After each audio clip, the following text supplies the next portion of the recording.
मोहन एक गरीब लकड़हारा था। वो दिन भर मेहनत करके लकड़ियाँ काटता और बाजार में बेच आता था, जिससे उसे थोड़ा बहुत पैसा मिलता था और इसी पैसे से वो अपना जीवन चलाता था। ये लो तुम, थोड़ी सब्जियां लाया हो, जल्दी से कुछ खाना बनाओ, बहुत भूख लगी है। उसकी पत्नी सब्जी लेकर खाना बनाने चली जाती है और इसी गांव में एक गबरू डॉन रहता था, जिसकी हाइट तो कम थी लेकिन पूरे गांव में डर ज्यादा था। उसने गांव में अपने कुछ गुंडों के साथ अपना भौकाल जमाए रखा था, इसीलिए उसे गांव में जो भी चीज पसंद आती उसे छीन लेता था और कोई उसके सामने उफ तक नहीं करता था। मोहन अगले दिन दूर जंगल में लकड़ियां काटने जाता है और अच्छा सा पेड़ देख रहा था जो आराम से काट सके। ऐसे में उसे एक पेड़ मिल जाता है। हाँ, ये पेड़ ठीक रहेगा, आज इसे ही काटूंगा। वो जैसे ही पेड़ काटने लगता है कि वो पेड़ हिलने लगता है। वो कोई मामूली पेड़ नहीं था, वो एक जादुई पेड़ था। अरे मुझे मत काटो, मुझे मत काटो। अरे, ये पेड़ तो बातें भी करता है, लगता है ये जादुई पेड़ है। देखिए, ये मेरा काम है, बिना पेड़ काटे मैं अपने परिवार का भरण पोषण कैसे करूंगा। अब तुम ही बताओ, पेड़ ना काटूं तो क्या करूं। ऐसी बात है तो ठीक है, मैं तुम्हें एक जादुई पतीला देता हूँ, जिसमें तुम एक चीज डालोगे तो उसकी 100 गुनी हो जाएगी और इससे तुम अपने परिवार का भरण पोषण करना, ठीक है? और मोहन ये सुनकर राजी हो जाता है और वो पेड़ मोहन को जादुई पतीला देता है और मोहन ये पतीला लेकर अपने घर चला जाता है। देखो देखो, मैं आज क्या लेके आया हूँ, अब हमारी सारी मुसीबतें दूर हो जाएंगी। ये क्या, इतना बड़ा पतीला? ये हमारे किस काम का? और वैसे भी हमारे पास पतीला तो है, तो फिर ये लाने की क्या जरूरत थी? आप बेवजह ही खर्चा कर रहे हैं। अरे नहीं नहीं, पहले तुम मेरी पूरी बात तो सुनो। ये कोई आम पतीला नहीं, जादुई पतीला है, जंगल में से वृक्ष देवता ने दिया है। और मोहन अपनी पत्नी से पूरी बात बताता है। चलो मैं तुम्हें जादू करके दिखाता हूँ, घर में से कुछ भी खाने की चीज लेके आओ। और मोहन की पत्नी एक आलू लेके आती है और उसे पतीले में डालती है और देखते ही देखते एक आलू के 100 गुने आलू हो जाते हैं। और ये देखकर मोहन और उसकी पत्नी बहुत खुश हो जाते हैं और मोहन ढेर सारा अनाज भर लेता है और बाजार में बेच आता है। अब मोहन लकड़ियाँ काटना बंद कर देता है और रोज जादुई पतीले में सब्जी या 100 गुनी करके बेच आता। एक दिन जब वो बाजार से आता है तो उसके घर का एक कोना पैसों से भरा था। ये देखकर वो अपनी पत्नी से बोलता है। ये तुमने क्या किया, इतने सारे पैसे अगर किसी को पता चला तो लेने के देने पड़ जाएंगे।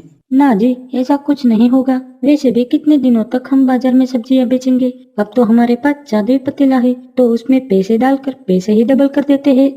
मोहन के बहुत समझाने पर भी उसकी पत्नी नहीं समझती। उसने अच्छा सा घर बना लिया और अब उसकी परिस्थिति बहुत अच्छी हो गई थी। एक दिन मोहन की पत्नी बहुत सारे गहने पहनकर बाजार जाती है और सब लोग उसे देखते रहते हैं।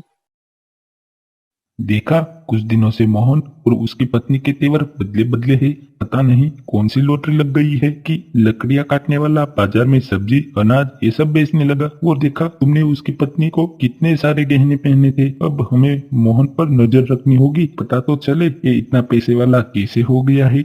लल्लन और टीटू गबरू डॉन के साथी थे और वो दोनों मोहन के घर जाते हैं और झांकते हुए देखते हैं। मोहन की पत्नी बाजार से महंगी साड़ी लेके आई थी और उसे जादुई पतीले में डालती है और देखते ही देखते एक साड़ी की 100 साड़ी बन जाती है और लल्लन और टीटू के ये देखकर होश ही उड़ जाते हैं। अरे टिटू, तूने भी वही देखा जो मैंने देखा? चलो चलो, ये बात जल्दी से गुरुडोन को बताते हैं। वो कहते हैं ना, गुरु बलवान तो चेला पहलवान है, ठीक है। चलो अब जल्दी से गुरुडोन के पास जाते हैं। और वो दोनों गबरू डॉन के पास आते हैं और सारी बात बताते हैं और ये सुनकर गबरू डॉन बोलता है। क्या जादुई पतीला और वो लकड़हारे मोहन के पास, और हमें पता भी नहीं। किसी की हिम्मत नहीं होती हमसे कोई बात छुपाने की, और मोहन ने हमसे इतनी बड़ी बात छुपाई। चलो हम अभी मोहन के घर जाके वो पतीला लेके आते हैं।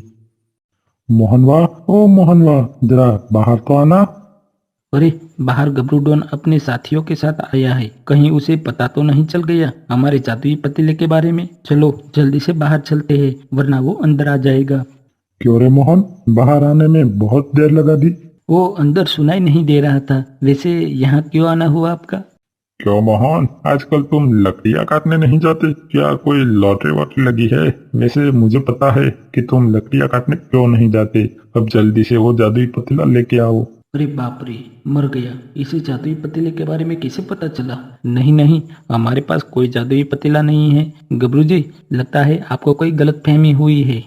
गलतफहमी? और मुझे लगता है तुम ऐसे नहीं मानोगे। जाओ जल्दी से वो पतीला लेके आओ, वरना तुम्हारे शरीर में इतने चैत करेंगे कि तुम भूल जाओगे श्वास कहाँ से ले और छोड़े कहाँ से। तो रे लल्लन, वाह कैसा लगा रे हमारा डायलॉग।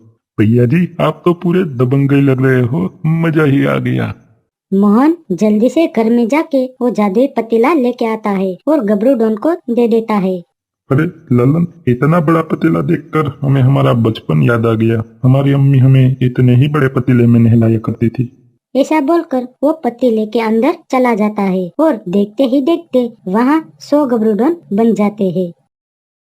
अरे ये क्या हुआ मोहन, तूने बताया नहीं? पतीले में जाने से ही उसका 100 गुना हो जाता है। गबरू जी, आपने कुछ बोलने ही कहाँ दिया। अरे इतने सारे गबरूडॉन, इसमें से असली गबरूडॉन कौन सा है? मैं हूँ असली गबरूडॉन। नहीं नहीं, मैं हूँ असली गबरूडॉन। अरे मैं हूँ असली गबरूडॉन। और ऐसा बोलकर सब में बहस होने लगती है और सब लोग आपस में झगड़ने लगते हैं। इसी बीच असली गबरू डॉन मोहन के पास आके बोलता है। अरे मोहन, रोको इन्हें, रोको जल्दी से। अरे गबरू जी, ये तो आप ही है। आप किसी से रुके हैं जो मुझसे रुकेंगे? मुझे मरना थोड़ी है। और फिर मोहन जादुई पतीले को उठा के जंगल की ओर भाग जाता है और वृक्ष देवता के पास जाके बोलता है। अरे वृक्ष देवता, जल्दी से ये अपना पतीला वापस रख लीजिए और इसका जादू भी नष्ट कीजिए। नहीं मोहन, इसका जादू नष्ट नहीं किया जा सकता। तुम एक काम करो, इस पतीले को तोड़ दो तो इसमें आखिरी बार किया गया जादू नष्ट हो जाएगा। ये सुनकर मोहन तुरंत ही उस पतीले को तोड़ देता है और गबरू डॉन के सारे क्लोन अपने आप नष्ट हो जाते हैं। मोहन तुम्हारा धन्यवाद, अगर तुम उस पतीले को नहीं तोड़ते तो मैं ही मुझे मार देता। और ये कहानी यहीं खत्म हो जाती है। दोस्तों, आप लोगों का धन्यवाद हमारा पूरा वीडियो देखने के लिए। हमारे चैनल को लाइक करें, शेयर करें और सब्सक्राइब करें। मिलते हैं अगली